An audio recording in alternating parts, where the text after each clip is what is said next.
ஒரு சின்ன பீட்ரூட் எடுத்து நல்லா சீவி வச்சுக்கணும். மிளகாத்தூள் 1 டீஸ்பூன்,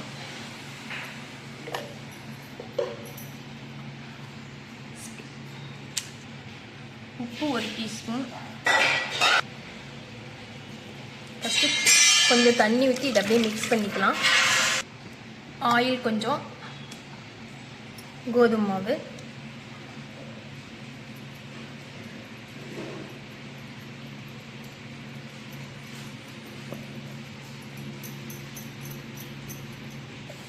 இது அப்படியே நல்லா பிணைஞ்சிக்கணும். நல்லா இது ஒரு அரை மணி நேரம் நல்லா ஊற வச்சுட்டோம்னா நல்லா சாஃப்டாகிடும். இப்போவே நல்லா சாஃப்ட் ஆகிடுச்சு. நம்ம நல்லா பிணைஞ்சிட்டே இருந்ததுன்னா நல்லா சாஃப்ட் ஆகிடுச்சு. ஒரு அரை மணி நேரம் நம்ம வச்சுட்டு சப்பாத்தி போட்டுக்கலாம். நல்லா டேஸ்ட்டாக இருக்கும். சப்பாத்தி டிஃப்ரெண்ட்டாக இருக்கும். சின்ன பிள்ளைங்களாம் பீட்ரூட் பொரியல்லாம் சாப்பிட மாட்டாங்க.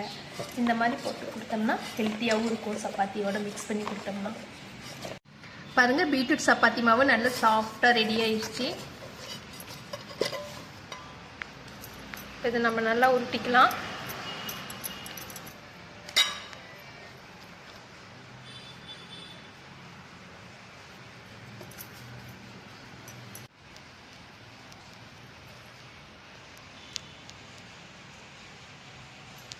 இதை நம்ம எடுத்து தேய்ச்சிடலாம்.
பீட்ரூட் சப்பாத்தி தக்காளி குருமா ரெடி.